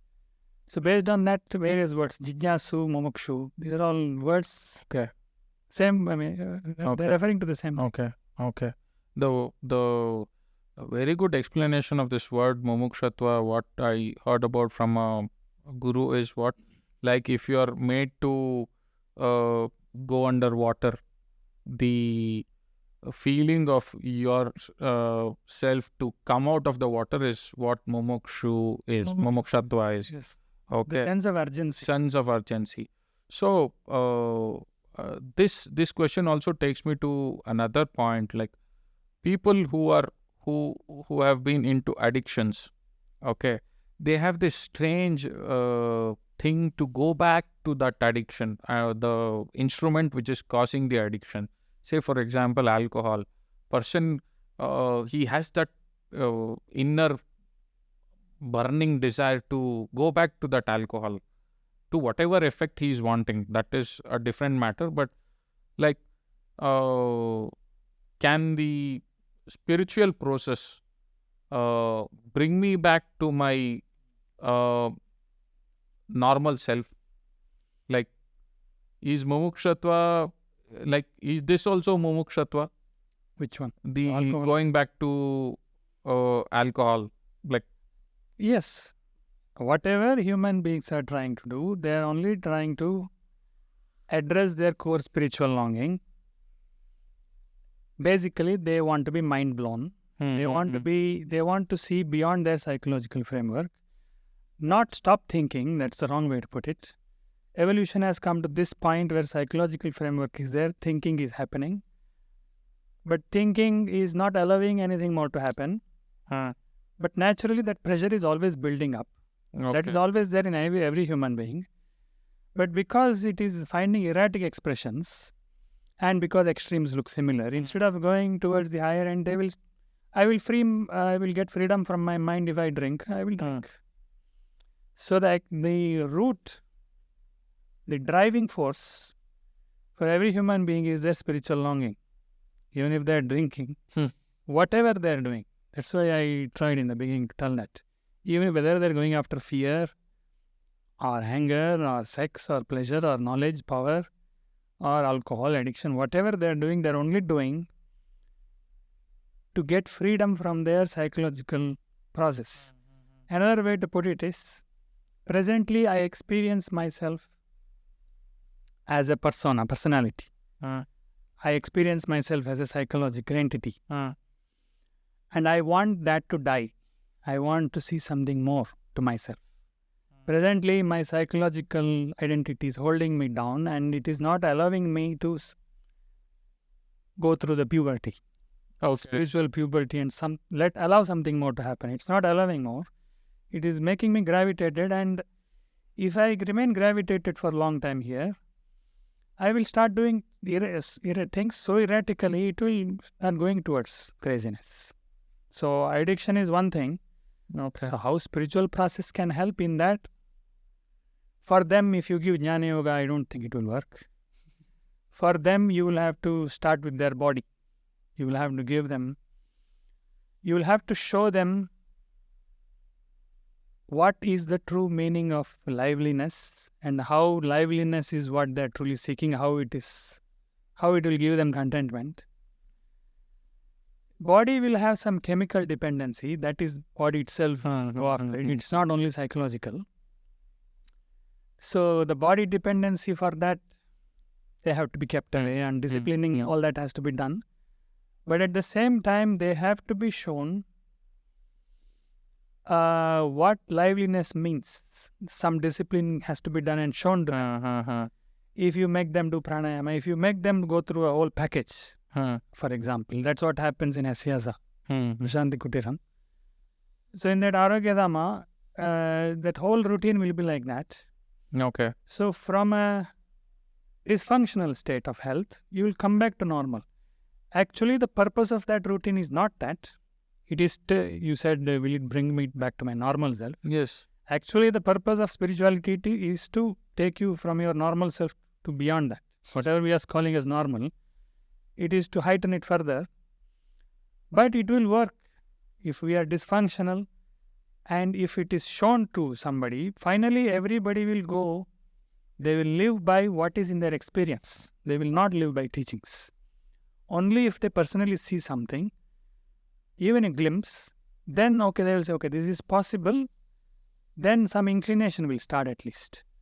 So for them to see at least a glimpse of such things, some disciplining, some yoga practices, if you give, they will feel lively, and automatically the addictions will go. They don't have to. Okay. I am myself an example. Like what were you addicted to apart I from would say books? addicted? Huh. No. Huh. I'm talking about my the software time, the Okay. IT days. College, and I started smoking during my college days. Huh. I won't say I was addicted, because many days I won't smoke, some days and continuously I'll smoke. It used to be there, but it was never completely gone. Okay. Drinking, not that much. Huh. Smoking was, I think, a little more. I used to smoke 1 or 2 every day, you can say, in the night. Okay. And after I came for this YIC course, so in that 1 month I'm fine, because it is showing me something more liveliness. Maybe I was not that greatly addicted, so it is very easy. But the process is the same. Then I did MSc, then it's gone completely. It's not at all there. Okay. What addiction is good according to you? Addiction is good. Which addiction is good according to you? See, addiction means something is happening automatically. Huh. And automatic means compulsion. Compulsion means you are in a state of bondage, and nobody likes bondage. You want freedom. Even if I want to smoke out of freedom. But it won't happen, I know. I am reminded of one story. I don't know if you have read that book.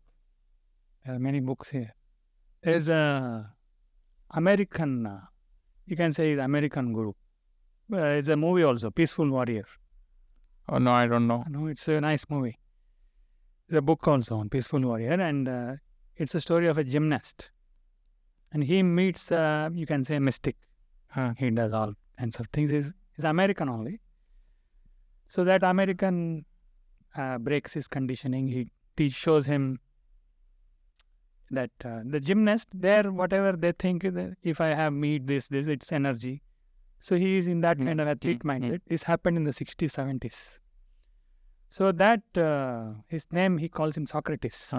His name, he doesn't know the name of his guru. He doesn't have a name. He calls him Socrates. The name of the disciple is, I think, Dan Millman or something. Okay. So Dan Millman calls him Socrates. The Socrates, that his story is very nice, how he breaks all his conditionings, and he shows him how a sattvic diet will make you much more energetic and much more efficient. That's one thing he shows. So he shows him all this. He doesn't use the word sattvic. I am using because yoga we call it. So he shows him all these things. Then one day suddenly, that Dan Millman, he sees Socrates smoking. Then he is like, what is this you are smoking? Then he says, anything, if you are doing consciously, it is not a problem. It is not that cigarette is bad. So it is one way you can enjoy life. It is also a pleasure. But then after I smoke, he will fast for 2 days. He will undergo some regulations. Because he knows this is a pleasure, yes, but it will corrupt the body. It is smoke after all. It is doing something negative to the health. So, okay, I will have this pleasure. It's not necessary, but I think he was just trying to break his psychological conditioning. That this is bad, that is good. What is good is conscious. What is bad is compulsive. So he undergoes, he shows him and he undergoes some process. And then again he's beaming with these things. All eyes beaming. And so smoking, if you say addiction, which is good, which is bad, addiction means something is happening automatically, and no human being likes automatic action. Conscious and compulsive, right? Like being conscious, being compulsive. Anything which happens, Today people say good habit. Huh. Or today people use that word, Indians unfortunately have started using the word samskara in that way. Okay. They will say that you should have good samskara. Huh. What they mean by that is that you should be programmed well. That's not what samskara means. Okay, what does it mean? This giving good, usually they talk of in the parent-child thing. Parents have given good samskara to the kids. Good samskara means, see, kids will eventually see how the parents are, and only then they will be inspired by the parents. They will automatically, they will see much more than words. When you say giving a samskara, you mean teaching them, idu olledu, idu kettadu, this is good, this is bad, don't do this, or teaching some rituals. All that is very superficial, and sometimes it may even backfire. See, when you see elders, you should touch their feet. People call all this as samskara, but this is very superficial. This by itself will not guarantee that the person will be conscious. It does not guarantee awareness. They may do things mechanically, and they may still be doing many more compulsive things in their life. Okay. Samskara means there is a live process, and the children see how the parents are. They will get inspired, and that will continue. It is non-verbal. Okay. But what will happen is that the parents will be doing something, and then they will teach something else. The kids, I see it happening around me. The kids will see the contradiction, and the kids will even point it out. Sometimes, when they become elder enough to question. Okay. They will say, you say like this, you do like this. So kids basically question. So if you ask me, one samskara that we should build in children is that we should nurture their questioning. When they question something, usually the questions will be killed immediately by giving them some words. We will tell, even if we don't know what it is, we will give them some words and kill the question. Or in many times, the parents themselves don't know what to say. For example, one of the things I have covered is, there are so many things done in our culture. Temple is there, so many rituals are there. Why it is being done, why I should touch the feet of the elder. If you ask why, they will only give an emotional answer. It is respect. It's paying respect. In this culture, it is not just emotional. Everything had a reason. Today we have forgotten that. So I've covered some of them. What is the basis of it? So giving samskara, one thing is you encourage their questioning. To whatever extent you know, you tell, clarify. And if they are really inquisitive, they will come to fundamental questions by themselves. You can only nurture it, facilitate it. Okay. Other things, ritualistic things, you can. I'm not saying there's nothing wrong with it. You can do all that. But the fundamental thing should be nurtured is their questioning tendency. They should be kept alert and attentive to life. The more knowledgeable you make them, the more they will sleep within them. I saying, I know this, I know this, I know this. They'll no more be paying attention to anything. Okay. Sir, how do you envision the future of Bharat? Like, are we going on the right path when it comes to, we have a history of being the country of seekers. What do you see, like when you see the youth of today? It's what, there has been a disruption to that process. Because anything, even if it is not spirituality, simple basic human integrity can only be passed on as a live process from parents to teacher, parents to children, teachers to children. It cannot be passed down by words. So if you simply say, Madu, idan Madu, then Madu, do this, it's good. It's not going to work. So there has been a disruption in that life process, spiritual process. It's not completely gone. And because the number of such people are less in the society, that trust element is gone.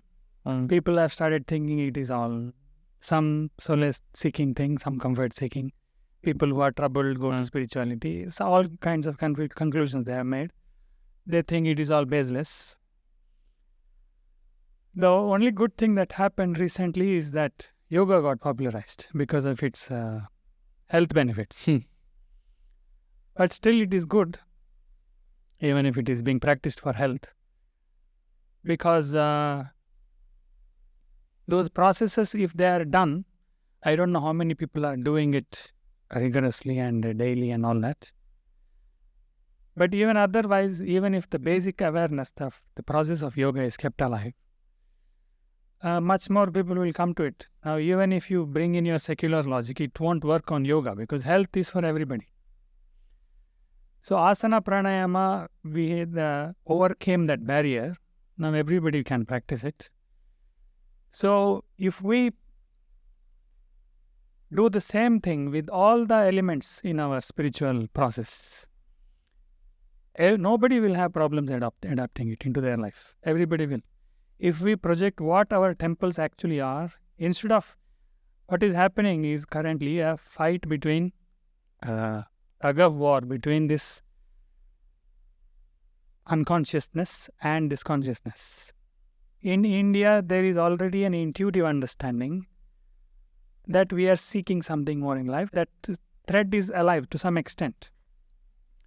But because we are now trying to react to the Western culture, whatever, we also react in their language only. We say temple is place of God, temple is this, temple is that, and this is our God, that is your God. Then we started speaking in the same language. We say everything is belief. These are my belief, that is your belief. We will respect each other's belief. It is as good as saying this is my bullshit, that's your bullshit. We'll respect each other's bullshit. That's exactly that.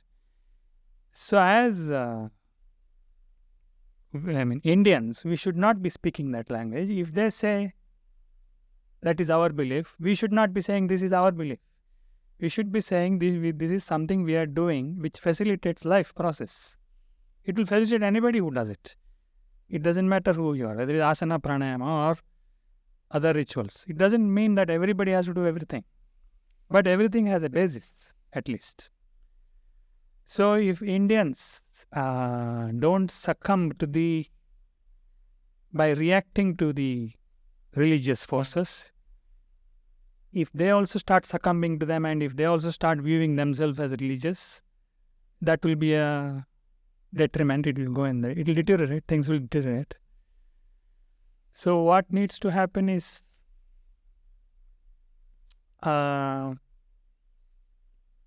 understand that everything in this culture, in this land, was designed for human blossoming. Nothing was just aesthetics, nothing was just emotions and just feel-good factor. Nothing is just placebo.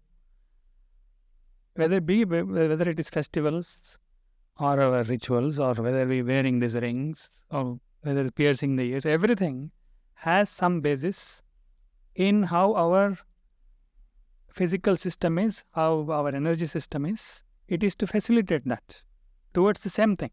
Whether you do it physically, psychologically, emotionally, intellectually, whatever you do, everything was done only for that purpose.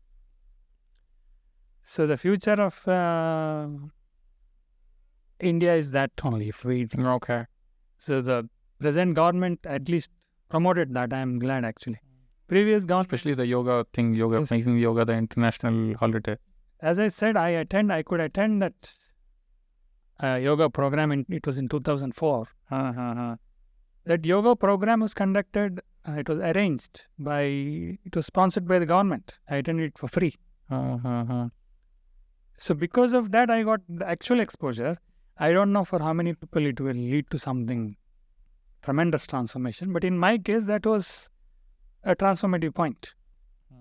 Gave me a true exposure as to what an ashram is, and gave me the conviction to go in that direction. Otherwise, I don't know. What would have happened if I didn't get an exposure to an actual ashram? That there is some basis to my despair, my depression, or whatever you call it. So if I didn't come across some conviction like that, I don't know what would have happened if that direction was not given. Okay.